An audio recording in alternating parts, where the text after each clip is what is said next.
Muy pero muy buenas noches para todos. ¿Qué tal? ¿Cómo están, amigas y amigos? De esta manera le damos la bienvenida a una nueva edición de Uruguay Debate. En esta ocasión, en este primer tramo del programa con el senador Frente Amplista de Asamblea Uruguay, por supuesto, el profesor José Carlos Maía. Maía, es un gusto reencontrarme con usted aquí en esta mesa de trabajo, en este espacio. Muchas gracias por estar aquí. Buenas noches. ¿Cómo le va? Bueno, gracias a la invitación. Encantado de estar acá contigo y con toda la teleaudiencia, así que podemos conversar de los temas que entiendas de la agenda nacional y departamental. Bueno, en la agenda nacional están los resultados de las elecciones recientemente disputadas del BPS, batacazo al movimiento Un Solo Uruguay y en el área empresarial. ¿Qué lectura realiza de estos comicios, Maía? Que en realidad lo que ganó en volumen, Un Solo Uruguay y todos los multicolores lograron el 28% de los votos. Todo el resto lo logró la oposición y el sindicalismo. Por lo tanto, esa es la lectura grande, ¿no? O sea, reitero, más del 70% votaron a las listas que apoyaron a trabajadores y a jubilados orientadas a los sindicatos, y es la cuarta derrota que tiene el gobierno cuando intenta ingresar utilizando su espacio en la arena, digamos, desde el punto de vista político, donde no debería. Perdió en las elecciones del sindicato médico, que ganó Fosalva, perdió en las universitarias, donde ganaron casi toda la lista de la FEU, perdió en la ANEP, donde el 70% de los funcionarios acompañaron las listas gremiales y no las oficialistas. Y ahora pasa lo mismo de vuelta. En el caso del empresariado, hubo un respaldo al representante de Un Solo Uruguay, que tuvo un explícito trabajo y puso recursos económicos muy importantes a la hora de recorrer el país. Eso a mí me consta. Y bueno, es 1 en 3. Tampoco era difícil de suponer que en el área empresarial el gobierno tuviera un poco más de suerte que en la otra. De hecho, pasó así. Entonces, sí, desde el lado del movimiento social y la izquierda, hay que analizar bien cómo se vota en el interior, porque en realidad el triunfo se explica fundamentalmente por la ventaja que obtiene Montevideo, Canelones y San José, o sea, el área metropolitana. El interior ya vota más a los sectores conservadores, pero evidentemente de septiembre de 2020 ahora es la cuarta derrota del gobierno, o por lo menos de las listas que apoya el gobierno. Parto desde ese insumo que usted acaba de mencionar, el interior. Y mucho se ha hablado en ese documento de autocrítica, que a mí se me ocurre es más palabra que otra cosa, pero en fin, eso lo analizará usted, autocrítica Frente Amplista, de que justamente la fuerza política se divorció del interior, se separó del interior. Y uno visualiza el movimiento Un Solo Uruguay como un movimiento ruralista, partidario no, pero movimiento ruralista al fin. Y usted habla de una incidencia en los empresarios. Dos preguntas entonces. El Frente, ¿cómo hace para conquistar nuevamente a la clase empresarial? Porque para ganar se tiene que tener todas las voluntades, inclusive a los empresarios detrás, eso está claro. ¿Y cómo hace también para regresar al interior, para conquistar otra vez al interior? Bueno, la clave es el trabajo, en primer lugar, trabajar y trabajar. Y creo que el Frente cometió errores, y obviamente los errores se expresan en política, en las urnas, en las elecciones. Cometió el error de no atender al interior adecuadamente, y eso hay que hacerlo y revertirlo. Y uno puede hablar mucho, pero en realidad hay que estar y sobre todo escuchar y tratar de sintonizar con lo que te plantea la gente en el lugar. Segunda cuestión, el Frente no tuvo la capacidad de diálogo con todos los sectores sociales que debió tener. No me refiero solo al empresariado, sino también a otros sectores, de los clásicos, pero de los no tan clásicos, porque hay una cantidad de gente que ahora se estructura a través de redes sociales y movimientos que el Frente como tal debe atenderlos. Y en ese sentido hay que dialogar mucho. Me parece a mí que pasa por ese lado. El documento de autocrítica del Frente lo señala y lo dice eso. Lo que pasa es que vos primero tenés que señalarlo en palabras en forma teórica. Y después ejecutarlo. Y después ejecutarlo. Y bueno, se está ejecutando?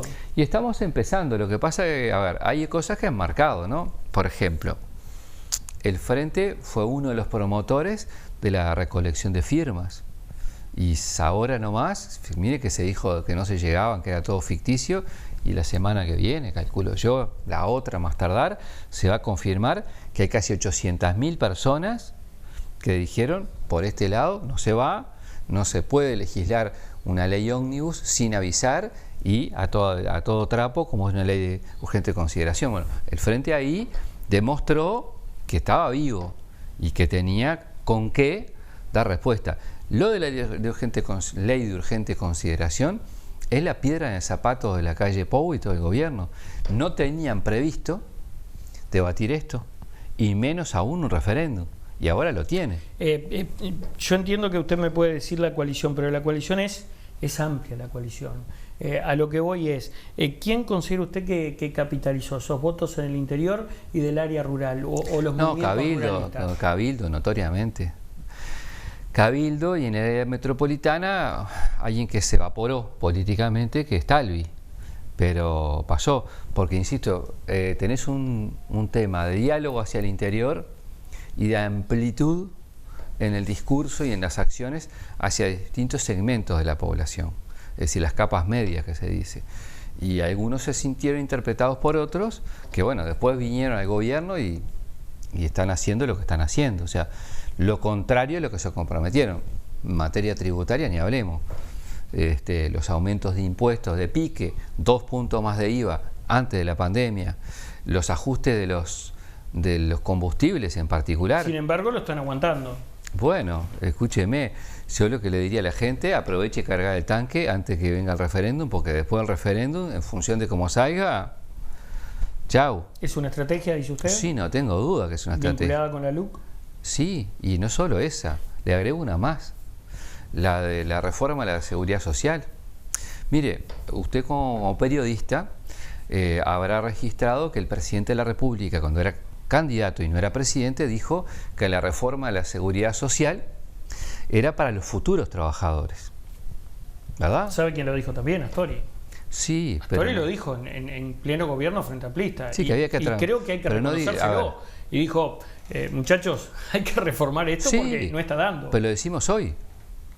Pero lo dijo Astori durante el gobierno. Lo decimos Nadie en el gobierno, se la llevó, ¿no? Lo decíamos durante el gobierno. Porque si hacemos memoria, Maía también, y usted es muy memorioso, sí, claro. Verónica Alonso. Aún estaba como precandidata cuando dijo hay que reformar la edad jubilatoria. Pero son dos cosas distintas. Alonso. Sí, pero son dos cosas distintas. Que hay que reformar la seguridad social, lo dijo Danilo en el gobierno, lo decimos hoy. Todo que tenga un mínimo de responsabilidad política tiene que decir que hay que reformar la seguridad social. Pero lo que yo le digo, que cuando usted entrevistaba al presidente de la calle Pou y le preguntaba, le decía que la reforma jubilatoria había que hacerla, ahí estamos de acuerdo, y le decía que era para los futuros trabajadores. Está en documentos públicos, en campaña. Ahora, cuando no estuvo en campaña, que es ahora que es gobernante, ¿sabe lo que dice el documento que elaboraron los 9 técnicos del gobierno? Que 3 meses liquidaron la comisión, no la convocaron y cayeron con el documento. Que la reforma jubilatoria es todo para todos aquellos que nacieron de 1967 en adelante. ¿Ah? Entonces le involucra a usted y no a los futuros trabajadores, a usted. Entonces, ¿que hay que reformar la seguridad social? Sí, la pregunta es, si ya hicieron el documento y dicen el documento que en ningún lado usted va a ver que ningún blanco, colorado, cabildante ni el presidente diga esto es lo que nuestra gente propuso, ¿eh? No. Sin embargo, ¿por qué no está? Y no está por el referéndum, porque saben que una reforma tan importante como la ley de seguridad social va a implicar, digamos, impactos en opinión pública, como el aumento de los combustibles, que parece que ANCAP ahora está superavitaria, es una cosa de locos. Hace unos meses había que liquidarla y ahora, vamos, a ver, yo creo que la gente es inteligente. Ahora lo de la reforma, no se le puede engañar. Lo de la reforma Maía, es algo que pasa no solo en Uruguay, en todas partes del mundo. Es deficitario porque se alargó la vida, porque la ciencia así lo permite, y evidentemente alguien tiene que hacerse cargo. Ahora, uno lo visualiza como que tendría que ser lo más distribuida posible esa responsabilidad, y que no solo algunos carguen con esa mochila, ¿no? Claro, pero a ver, ¿saben quién representaba Cabildo Abierto en esa reforma? Uno de los mayores responsables de la caja de seguridad de la caja militar, el que tenía todos los números de ahí. Bueno, averigüe cómo están hecha la propuesta y cuánto involucra el impacto de esto en las jubilaciones y pensiones militares, por ejemplo, para hablar de la distribución y la equidad. Entonces, yo lo que le adelanto, todavía no le voy a tirar números, porque no es tiempo, que el diseño de esta reforma jubilatoria que propone el gobierno y que no muestra, va a impactar particularmente la clase media uruguaya. La clase media uruguaya va a financiar, según el diseño de ellos, la reforma jubilatoria. Entonces, si se quiere involucrar a todos como debería ser, ¿por qué no se debate ahora si ya hicieron el documento? Si ya vencieron todos los plazos determinados por la propia LUC para hacer el informe, y el informe está. ¿Por qué no se debate públicamente? Y yo le doy la respuesta, porque la pregunta, digamos, no es para usted, obviamente, es una pregunta retórica. Y es una sola respuesta. ¿Por qué? Porque, bueno, temen el impacto que pueda tener en la sociedad. Porque si yo le dice a la gente, mire, lo va a pagar la clase media. Entonces hay que alargar el plebiscito hasta 2025, más o menos, para que no se aumente el combustible, mire, para que no se toque la reforma. Yo lo que creo que le digo es que aprendieron de cómo se juntaron las firmas. Cuando se juntaron las firmas, metió como 3 aumentos al hilo y hubo una reacción importante. La gente... ¿Se debería debatir la LUC? ¿Por qué no se debate la LUC? Bueno, el Frente estuvo Andrade siempre... fue el que tiró el guante, pero nadie se lo recogió. Y bueno, el Frente siempre estuvo dispuesto a debatir. Ellos dijeron que hasta que no hubiese referéndum, no iba a haber. En alguna radio he tenido alguna invitación a debate muy esporádica. Le confieso que con algunos quiero debatir y con otros no. Y no por razones de coraje o no coraje, sino por otro tipo de razones. Pero en realidad es bueno que se debata. Yo creo que ahora, con el paso de los meses, en el verano, digamos, que a los periodistas más les cuesta más llenar los espacios, van a aparecer más voces en esto, ¿no? Además no tiene más remedio. Hacemos una pausa, Maya, y regresamos en minutos con más Uruguay Debate. No se vayan. Con todo gusto.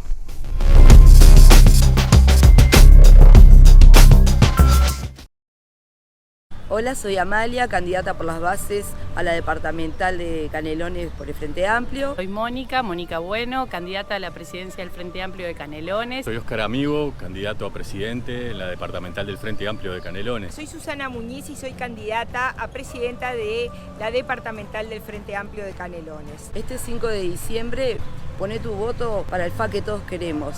Más participativo, inclusivo y solidario. Que demostremos que la fuerza política, nuestro Frente Amplio, es la primera fuerza política del Uruguay. El Frente Amplio es la herramienta fundamental del pueblo uruguayo. Vamos a renovar la herramienta y los precisamos a todas y todos. Es muy importante que todas las Frente Amplistas y los Frente Amplistas vayan ese día a votar. Así que te pedimos que vayas a votar.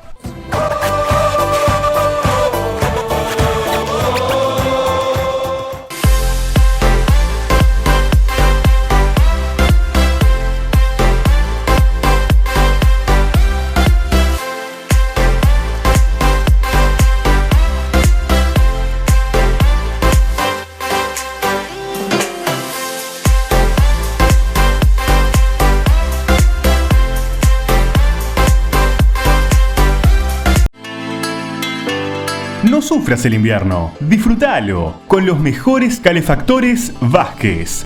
Brindamos calor y seguridad en tu hogar. Calefactores desde 8.900 pesos. Contamos con toda la cañería para su instalación. Conocenos. Correch 1164 Pando. Envíos a todo el país. Comunicate al 094 925 270. Calefactores Vázquez. Seguimos creando momentos. Seguinos en Facebook. Calefactores Vázquez. Empresa de ómnibus SAT crece para vos, brindándote cada día mejor servicio. Línea 5, Atlántida, Estación Atlántida. Línea 6, Pando, Parque del Plata, pasando por Empalme Olmos. Línea 7, Atlántida, Jauregui Berry. Y línea 8, Atlántida Soca. Informate más por el 43720034 o vía email a satsrl@hotmail.com. Agua pura, una elección inteligente, con bajo contenido en sodio. Haga su pedido al 0800 2782 y se lo entregamos en la puerta de su casa, en Montevideo y Canelones. www.acuapura.com.uy.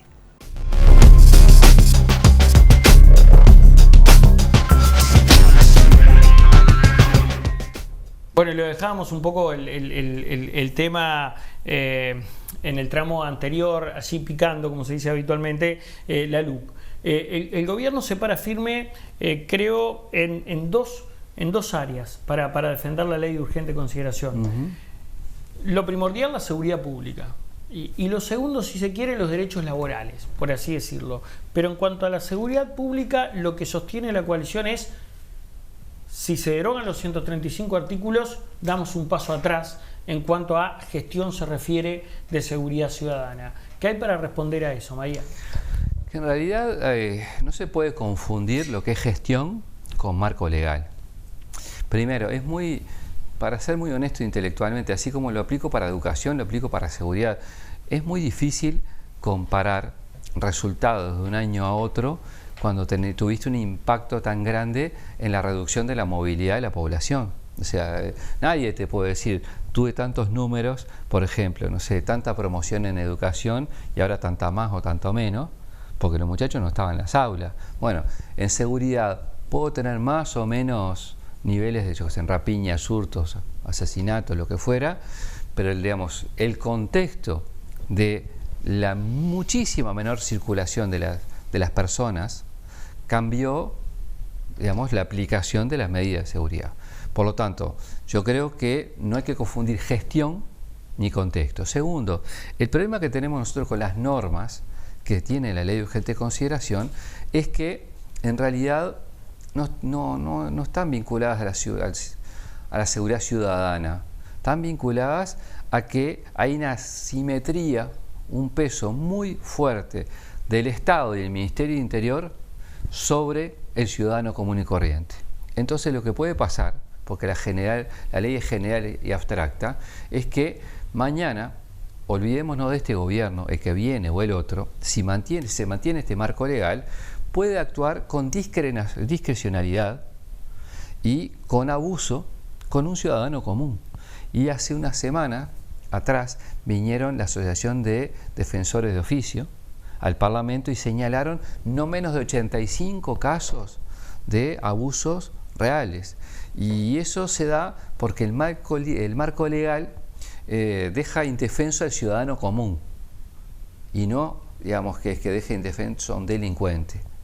A una persona determinada le da demasiada subjetividad al Estado para ejercer su potestad de reprimir y su acción que, digamos, pensando en la libertad y pensando en los derechos de las personas, se establece un marco legal con la ley de urgente consideración que vulnera potencialmente a los derechos de los ciudadanos. Y digo potencialmente porque obviamente, como le dije hoy, el marco legal te habilita a... Claro, yo creo que hay... No determina la acción, pero te habilita a hacerlo.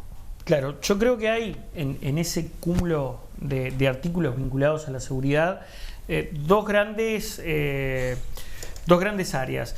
Una vinculada a la legítima defensa. donde ahí evidentemente esa legítima defensa la puede ejercer el policía, pero la puede ejercer el ciudadano. Y después hay otro artículo relacionado al desacato. En particular en el desacato uno visualiza que cambió y cambió para bien. Lo digo porque uno también se acuerda de que en la gestión pasada, María, los patrulleros entraban a un barrio y tenían que pegar la retirada porque a los cascotazos limpios lo recibían, ¿no? Y algún que otro policía también era agredido. Entonces, ni muy, ni tan. Sí, yo vi en esta administración salir marcha atrás en algunos barrios, a la policía también. A ver, eso es un hecho que uno rechaza. ¿Usted considera que no ha cambiado en nada, no tiene incidencia de la luz? No digo que ¿O no. no la tuvo hasta ahora? A ver, si no la tuviera, no la querría derogar o anular los artículos. Entonces la tuvo negativamente. Claro, yo creo que el problema es el marco legal, insisto, porque uno no... A ver, lo que uno quiere es que haya seguridad para la gente, garantía para la policía, como esencia, obviamente, que las personas que delinquen terminen entre rejas y que la cárcel sea un lugar de rehabilitación, como debe ser en cualquier sociedad civilizada. Lo que nosotros no estamos de acuerdo es con el paradigma que se propone. Acá se propone un paradigma desequilibrado que no va a traer ni trae soluciones en materia de seguridad. Entonces, ese es el tema. Es el abordaje desde dónde está la seguridad. Entonces yo le digo, a ver, la seguridad en resultados, la gestión de Heber, ¿es igual a la de Larrañaga? ¿Le dio con el mismo marco legal? ¿Le da la misma utilización Larrañaga que le está dando Heber ahora? Y no, porque eso es subjetivo, bueno, según el gobierno de turno o el ministro de turno. Exactamente. Bueno, pero también yo le puedo decir, un juez o un fiscal procesa de la misma manera que otro con el mismo marco legal. Y por eso mismo. Se aplica la ley que al fiscal o mejor dicho, al juez o jueza considere pertinente. Bueno, por eso le digo, nosotros nos estamos refiriendo al marco legal. Entonces nosotros creemos que este marco legal que redactó este gobierno y que está en la ley de urgente consideración, establece condiciones objetivas para que mañana se puedan vulnerar derechos de los ciudadanos y no dar seguridad. La seguridad la da una buena gestión, no una serie de normas que en la perspectiva desequilibra el poder del Estado respecto al ciudadano. Porque a veces el problema fundamental, insisto, es confundir gestión con marco legal. Y el marco legal, cuando te ampara a muchas cosas, ese es el que marca el límite. Y ahí es donde tenés el problema. Porque le deja ¿No libre. está de acuerdo con que la policía necesita más herramientas para trabajar? ¿Legales? Más de las que están. Tal vez no se está. Digo, la oposición está bien, pretende derogar los artículos, pero ¿hay una alternativa? Sí, claro. ¿Plantea algo en lugar de estos 135 artículos? Sí, claro. Nosotros primero, partimos de bases distintas. Nosotros no creemos que la policía no tuviera marco legal para actuar, ni tuviera, digamos, acciones para evitar situaciones. Si las cosas que usted relata no pasaron por falta de marco legal. Quizás los operadores de justicia o la propia gestión no hizo las cosas como para evitar que eso pasara, y no el marco legal. Porque ahí está el punto de vista esencialmente, digamos, que uno tiene total desacuerdo, porque entendemos que el actual marco legal vulnera o puede vulnerar derechos de ciudadanos comunes, es decir, no de delincuentes. Me meto en educación. Vamos a educación. Se conocieron la pasada semana las estadísticas o los insumos, mejor dicho, del INED, el Instituto Nacional Evaluativo de la Educación. Y ahí hay números que yo diría preocupan, ¿no? Un 84%, 85% de los maestros señalan que están sobresaturados, que están sobrepasados en materia de trabajo. Y después el otro número preocupante es la escolarización de niños de 3 años en adelante, que es verdaderamente baja, Maía. ¿Usted está al tanto de este documento? ¿Lo ha leído? ¿Ha tomado contacto con estas cifras? A ver, en la ley de urgente consideración se elimina la obligatoriedad de llevar los niños a 3 años. Pero digamos, en seguridad está dura como talón de indio. Ahora, en materia de educación, que es la verdadera clave, en 3 años se elimina la obligatoriedad en la ley de urgente consideración. Entre los 135 artículos está ese que proponemos derogar. Y agrego, el tema es que la educación no solo se arregla desde adentro de la educación, sino como una política de Estado mucho más integral, porque el problema es que vos tenés una educación que se basa en un Uruguay que está socialmente segmentado, dividido. Hay la vieja y clásica integración del aula, que decía José Pedro Varela, cambió, y cambió para mal. Y el problema es que ahora se le agregan problemas estructurales más. ¿Cuáles son? Que vos tenés 100.000 pobres más a partir de la crisis. Y ese dato de la realidad te impacta. Y te impacta además en un marco de reducción de grupos. Porque en vez de la respuesta es ampliar el servicio educativo, que más gente tenga mejores condiciones de clase, es decir, con trabajadores mejor remunerados. Es la primera vez que hay reducción de salario en 15 años, este año. Y a su vez tenés eliminación de grupos. Se van a eliminar grupos en UTU, en secundaria, es decir, tenés una sociedad más quebrada como consecuencia de la crisis económica y social que está viviendo, es decir, más vulnerable, y a la situación de mayor vulnerabilidad, porque la economía excluye más gente. ¿Cuál es la respuesta de este gobierno? Recorte. Recorta grupos y baja salarios de los trabajadores de la educación. Le pido una opinión sobre algo que hoy lo charlaba más temprano con Juan Pedro Mir. Lo ubica, ¿no? Sí, Maestro claro, Juan Mir, Pedro, sí, integrante de Edu toda la 21. Y él hablaba de: tenemos unas vacaciones demasiado largas en nuestro país. Él habla de acortar notoriamente las vacaciones de ahora a diciembre y en realidad disgregarlas, por así decirlo, durante el año lectivo. ¿Qué le parece esa propuesta, esa idea? Hay que analizarla. La historia nos muestra siempre grandes líos en todos los gobiernos del comienzo del año electivo con el ministro de Turismo de turno. Eso es un dato de la realidad. A ver, a mí me gustaría mucho que todo lo que se señaló Edu 21 al gobierno del Frente lo exija ahora. ¿No lo está exigiendo? No. Usted vaya al documento que él plantearon a todos los partidos políticos. Yo lo comenté por el Frente Amplio, un acto que se hizo en el Salón de los Pasos Perdidos. Yo se lo reviso. Y que ahora, que el gobierno tiene mayoría en el Parlamento, como tuvimos nosotros, tiene la exclusividad en UTU, en secundaria y en primaria, que son designados por el Poder Ejecutivo, mejor dicho por el CODICEN, que a su vez lo designa el Poder Ejecutivo con veña en el Parlamento, que todos los representantes de la educación son del gobierno, salvo los 2 electos, que Edu 21 le pida al gobierno lo que le pedía al Frente, con la misma vehemencia. Es lo único que le pido. Él hablaba de una reasignación en materia de tiempos de vacaciones, pero también ampliar las horas de clases. Claro, pero para eso tenés que tener recursos. Porque si, a ver, ¿cómo le hago para decir a un trabajador, mira, tenés que tener menos tiempo de preparación, de vacaciones, como le quieran llamar en algunos casos, tenés que tener más horas de clase, pero aparte te bajo el sueldo? Vamos, ¿en qué país pasa eso?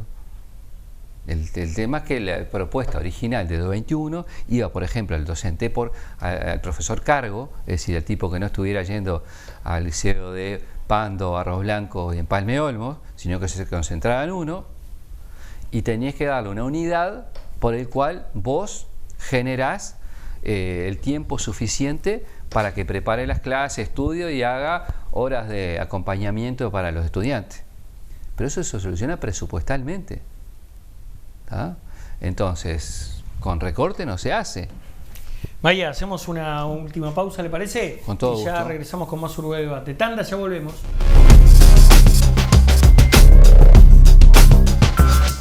Una elección inteligente, con bajo contenido en sodio. Haga su pedido al 0800 2782 y se lo entregamos en la puerta de su casa, en Montevideo y Canelones, www.uruguaydebate.com.ar. www.aquapura.com.uy. Funeraria Interbalnearia. Servicio fúnebre, previsora propia, cremaciones y artículos fúnebres. Somos la única empresa con todos los convenios. Ruta Interbalnearia, kilómetro 46500, Atlántida. Teléfono 4372-4231.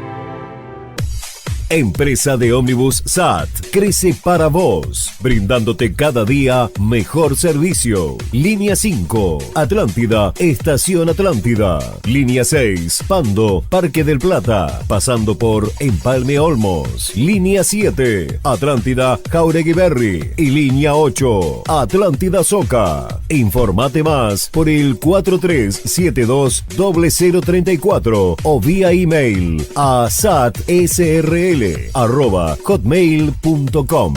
Seguimos creciendo juntos. Te presentamos una nueva forma de comunicarnos. Llámanos más rápido. Descarga ya la aplicación de Taxis El Tiburón. Válido para todos los celulares, desde App Store y Play Store. Taxis El Tiburón. Más legal, más cómodo, más seguro. Único con asistencia al viajero.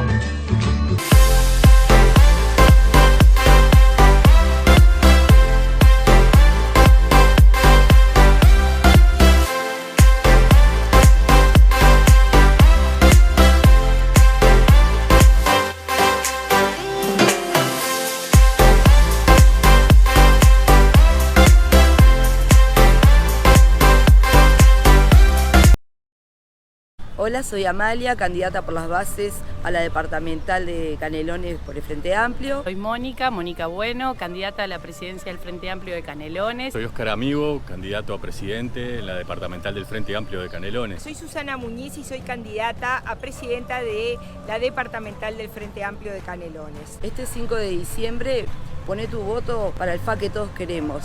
Más participativo, inclusivo y solidario. Que demostremos que la fuerza política, nuestro Frente Amplio, es la primera fuerza política del Uruguay. El Frente Amplio es la herramienta fundamental del pueblo uruguayo. Vamos a renovar la herramienta y los precisamos a todas y todos. Es muy importante que todas las frenteamplistas y los frenteamplistas vayan ese día a votar. Así que te pedimos que vayas a votar.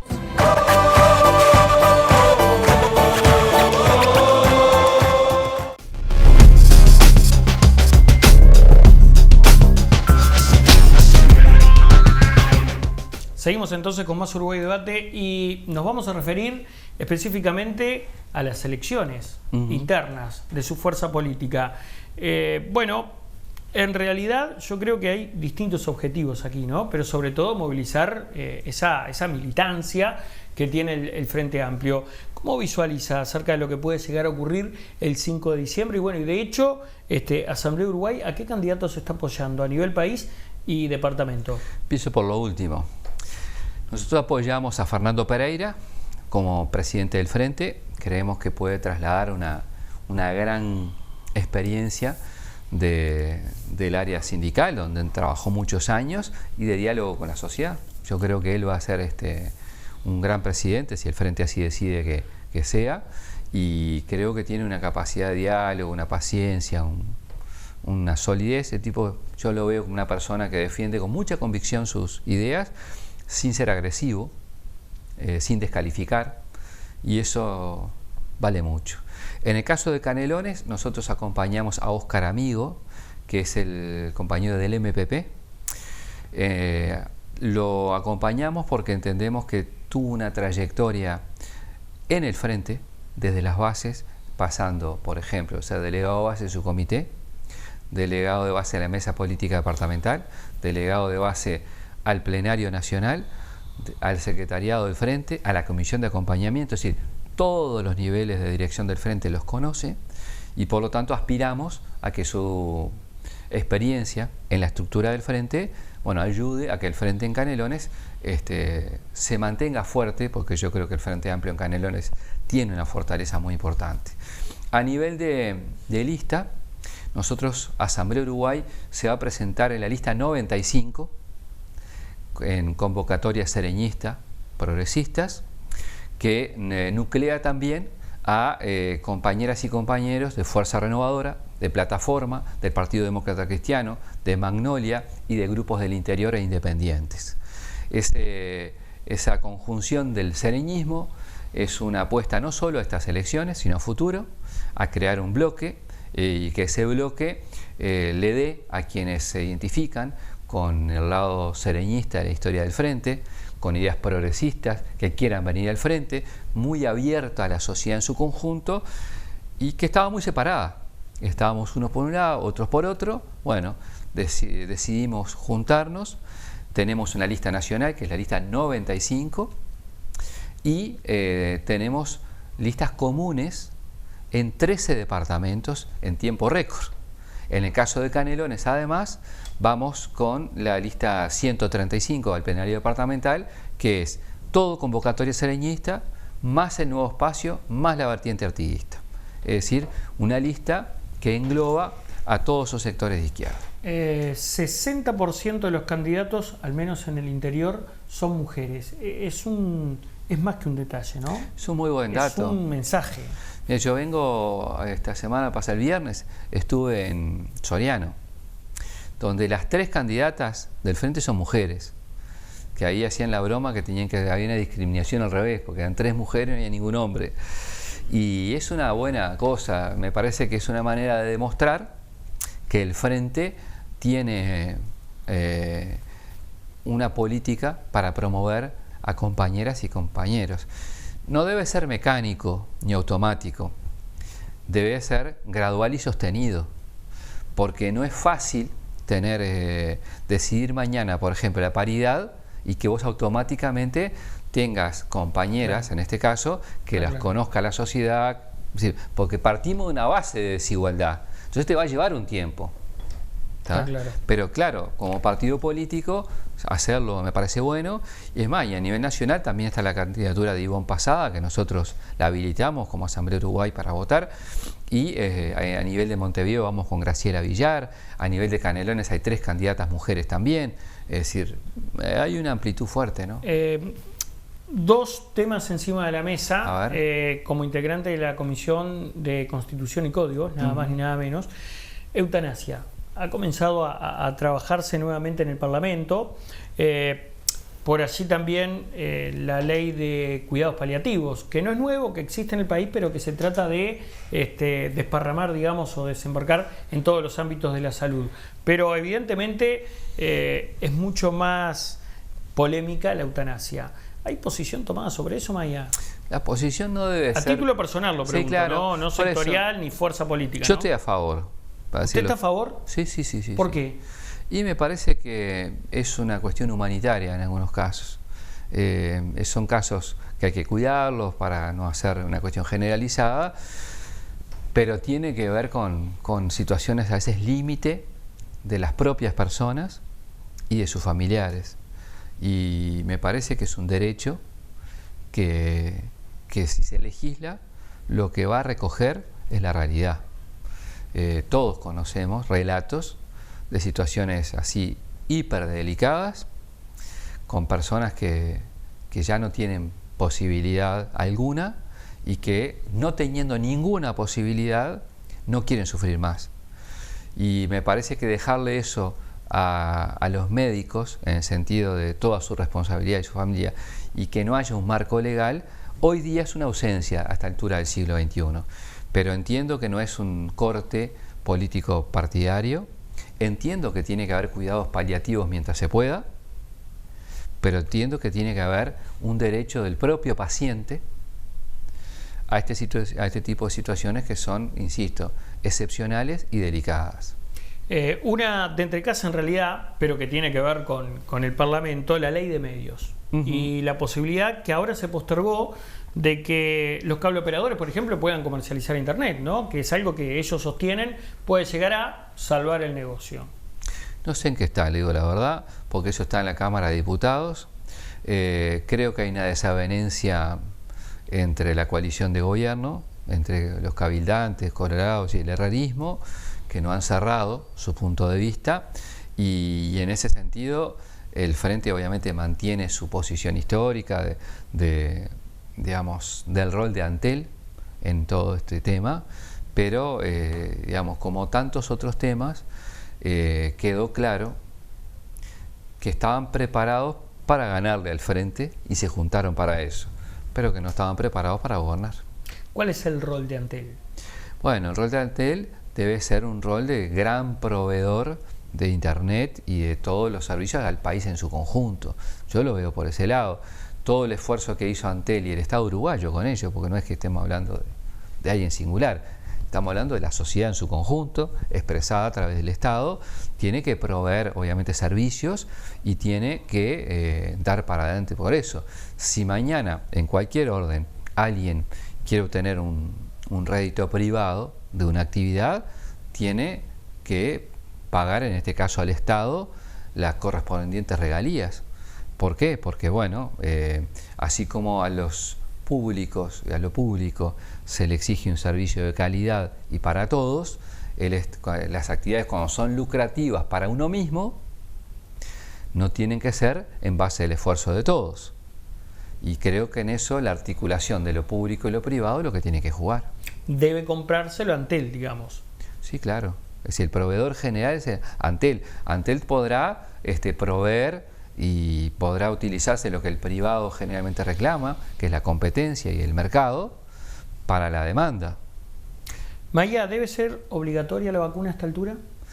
Yo soy hincha de la obligatoriedad, esa es la verdad. ¿Sabes que cuando yo era niño estaba el esquema obligatorio de vacuna? No le daban chance cuando era niño. No había chance, te vacunaban y a se acabó, historia, ¿te gusta o no? Se terminó el partido.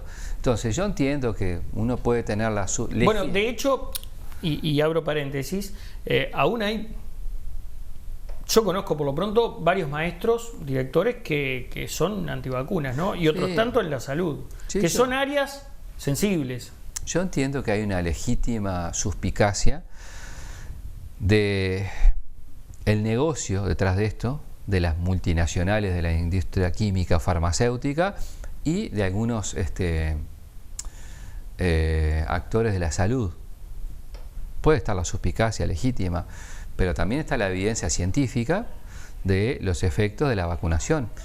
Sin más, el Uruguay, como tal, en un esfuerzo que fue tardío, pero que fue, digamos, bueno, que fue la vacunación en todo el país, le ha dado mejores posibilidades de respuesta y de la gente de sobrevida que quien no está vacunado.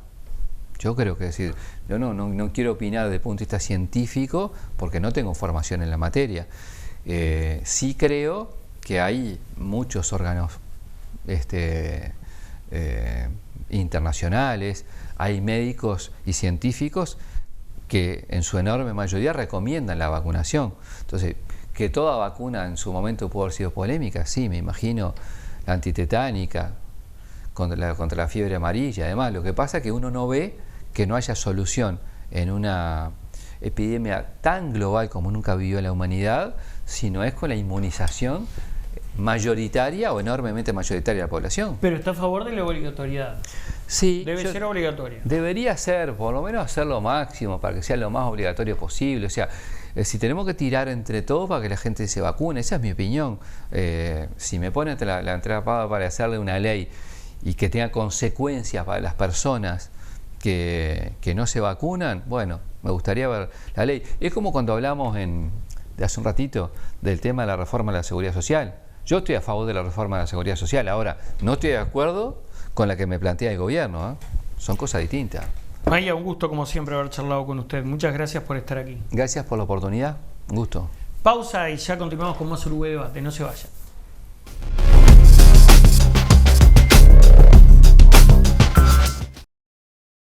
Hola, soy Amalia, candidata por las bases a la departamental de Canelones por el Frente Amplio. Soy Mónica Bueno, candidata a la presidencia del Frente Amplio de Canelones. Soy Óscar Amigo, candidato a presidente en la departamental del Frente Amplio de Canelones. Soy Susana Muñiz y soy candidata a presidenta de la departamental del Frente Amplio de Canelones. Este 5 de diciembre, poné tu voto para el FA que todos queremos.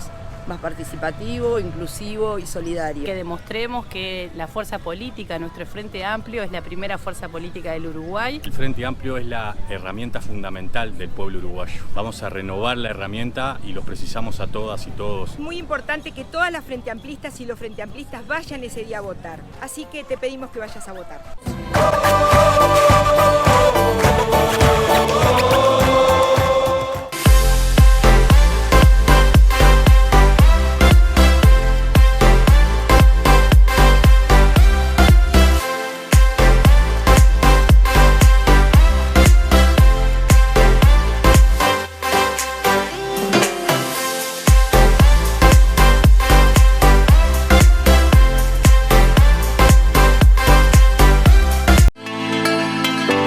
No sufras el invierno, disfrútalo con los mejores calefactores Vázquez. Brindamos calor y seguridad en tu hogar. Calefactores desde 8.900 pesos. Contamos con toda la cañería para su instalación. Conocenos. Correch 1164 Pando. Envíos a todo el país. Comunicate al 094 925 270. Calefactores Vázquez. Seguimos creando momentos. Seguinos en Facebook. Calefactores Vázquez. Funeraria Interbalnearia, servicio fúnebre, previsora propia, cremaciones y artículos fúnebres. Somos la única empresa con todos los convenios. Ruta Interbalnearia, kilómetro 46500, Atlántida. Teléfono 4372-4231. Empresa de ómnibus SAT crece para vos, brindándote cada día mejor servicio. Línea 5, Atlántida, Estación Atlántida. Línea 6, Pando, Parque del Plata, pasando por Empalme Olmos. Línea 7, Atlántida, Jauregui Berry. Y línea 8, Atlántida Soca. Informate más por el 4372-0034 o vía email a satsrl@hotmail.com. Seguimos creciendo juntos. Te presentamos una nueva forma de comunicarnos. Llámanos más rápido. Descarga ya la aplicación de Taxis El Tiburón. Válido para todos los celulares desde App Store y Play Store. Taxis El Tiburón. Más legal, más cómodo, más seguro. Único con asistencia al viajero.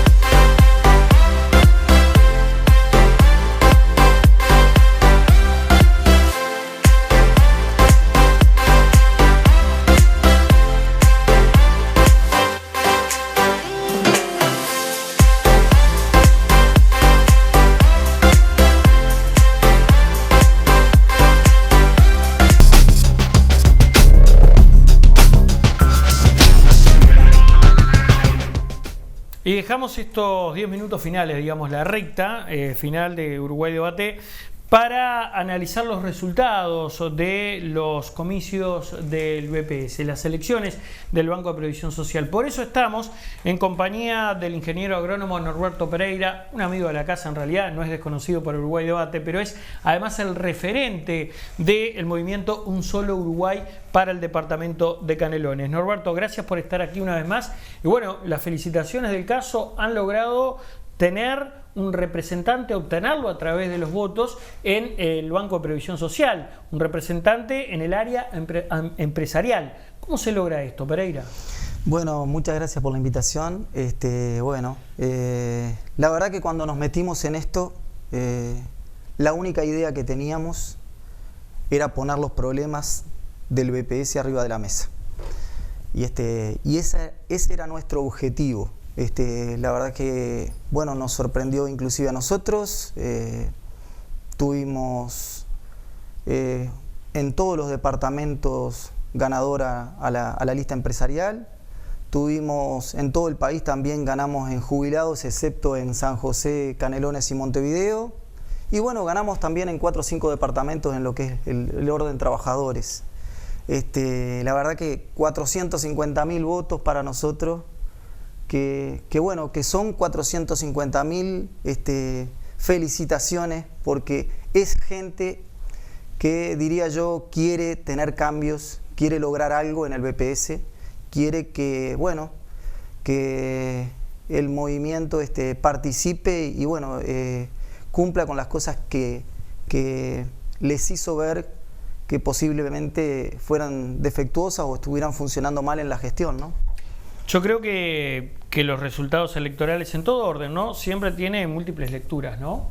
Hay uno que gana y otro que pierde, eso es claro, pero hay que analizar los factores del porqué de las cosas. El movimiento Un Solo Uruguay aquí confirma, diría, que hay una fuerte presencia en el interior y no tanto en la zona metropolitana, ¿no? Exactamente. Es muy difícil posicionarse en Montevideo, sobre todo para el movimiento Un Solo Uruguay.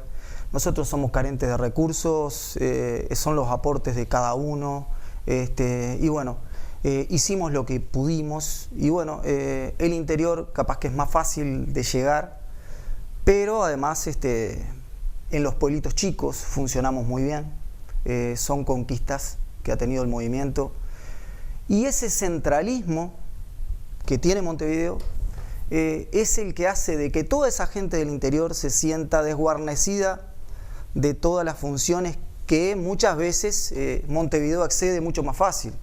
El hecho, por ejemplo, de las comunicaciones, la gente está desesperada. El hecho del mutualismo, gente que está en el interior, por ejemplo, y le cuesta enormemente venir a operarse a Montevideo, y cuando vienen, por ejemplo, falta el anestesista y está un año para conseguir un anestesista. Cosas que esa gente está sufriendo. Bueno, ese centralismo que nosotros perseguimos como objetivo, queremos que sea distinto, bueno, eso también hace de que toda esa gente, cada vez que el movimiento sale, esté consustanciada con esos problemas, ¿no? Y eso ha hecho también de que, bueno, para nosotros sea muy difícil entrarle a Montevideo, porque obviamente no contamos con recursos como para radios o televisión, ¿no? Pereira, ¿cuánto falta para que el movimiento Un Solo Uruguay se transforme en un partido político? En realidad nosotros perseguimos de que los problemas, como te decía, estén arriba de la mesa. Y vamos a seguir siempre con esa idea.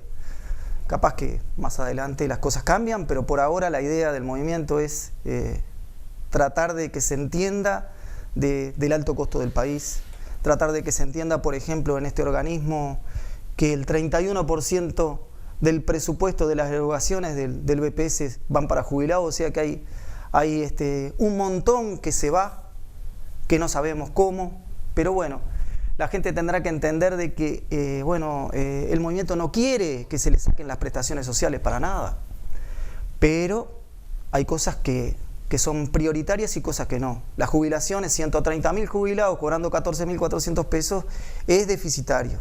Ellos tienen que llegar a otra cosa, el país está más caro y ellos con eso no hacen, no comen. Entonces tendremos que ver de que, por ejemplo, yo qué sé, que no se atienda tanto los cumpleaños de 15, que no se atienda tanto los lentes, otras cosas, y que sí el jubilado perciba una jubilación digna, y vamos a trabajar por eso, porque perdimos en 2 órdenes, pero esta gente es un equipo, y un equipo envidiable para el resto. Este equipo va a seguir trabajando en todos los órdenes si puede. ¿Y qué hay para trasladar en el ámbito empresarial ahora que se ganó? ¿Cuáles fueron las ideas claves de la campaña? ¿Cuáles son las prioridades que se establecen en cuanto a proyectos que se van a presentar en el BPS? Bueno, yo esa parte se la tengo que dejar más que nada a Ríos, seguramente. Pero bueno, pero usted estuvo ahí, formó parte de la campaña. No, sin duda.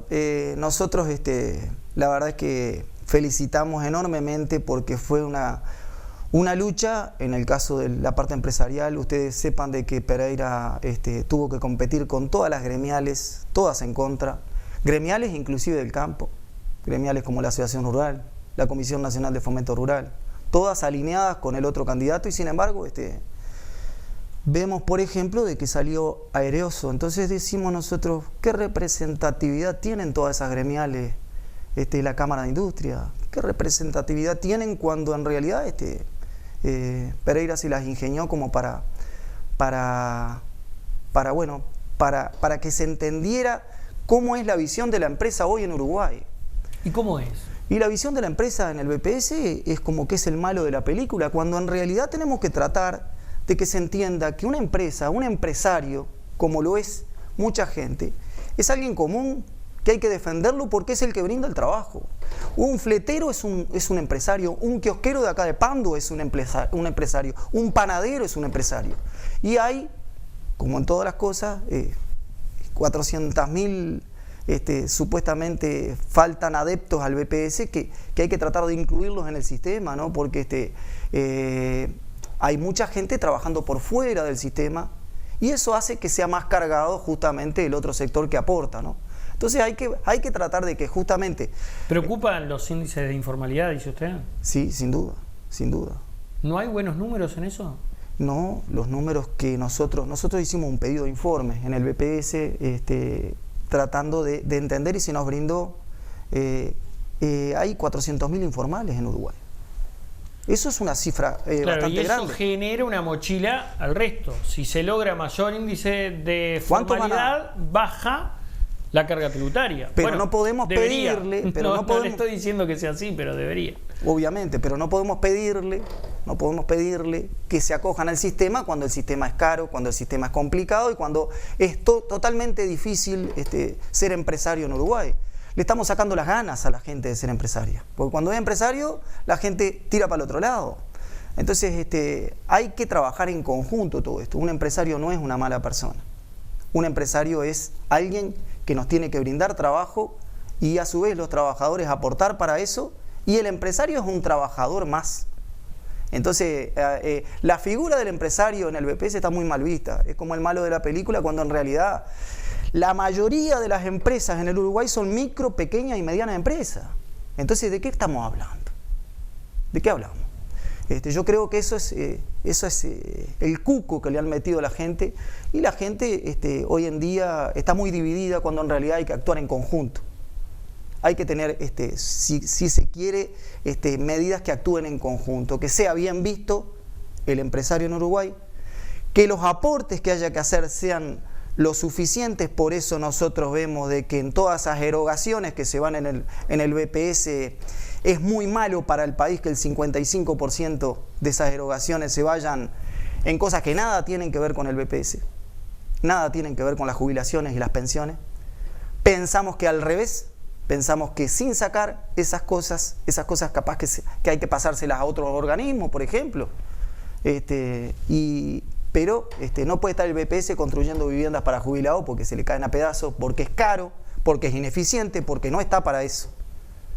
Ese es un poco del pensamiento del movimiento. Hay que tratar de ordenar esa casa, tratar de que, que sea eficiente en lo que hace, que sea específico en sus funciones. ¿Cuántos votos en total? 452.000 votos. Así que hablamos de 2 senados, casi 3. No estamos para esas cuentas, no perseguimos eso. ¿No han recibido ofertas? No, de verdad, Norberto. Recibimos alguna oferta al principio, pero ¿de qué partidos? No se puede decir. Pero la idea es que... Ninguno de izquierda, me imagino, ningún sector de izquierda. Al principio nos tildaron de izquierda, ustedes se acuerdan que nos tildaron de que éramos de izquierda, después nos tildaron que éramos de derecha, después de que éramos de los cabildantes, después de que... Y la verdad que el movimiento siempre se ha apartado de esa política partidaria, ¿no? Inclusive, como te mencionaba, en los empresarios ahora que estuvieron muy respaldados por una cantidad de organizaciones, el movimiento quedó por fuera de todo eso. Que esas organizaciones siempre están un poco media, si se quiere, apoyadas por partidos políticos y defienden algo de política, ¿no? Partidaria. El movimiento siempre por fuera de todo eso, tratando de poner, como te digo, los problemas arriba de la mesa. Y nos quedamos con enorme lástima, porque teníamos una representante genuina del movimiento, en el caso de los jubilados, que iba a hacer un enorme papel, y bueno, capaz que esa falta de recursos para hacer conocer a esta mujer, nos faltó capaz que más tiempo. Arrancamos hace 15 días con Virginia Bassi, y bueno, no fue posible, pero va a quedar trabajando en el equipo de Un Solo Uruguay en el BPS. Ingeniero agrónomo Norberto Pereira, ha sido un gusto tenerlo aquí esta noche en Uruguay Debate. Muchas gracias por haber venido. Como siempre, el gusto es de nosotros, muy amables. A ustedes también el agradecimiento por haber estado una vez más allí del otro lado acompañándonos. Será hasta la próxima, que pasen bien, buenas noches.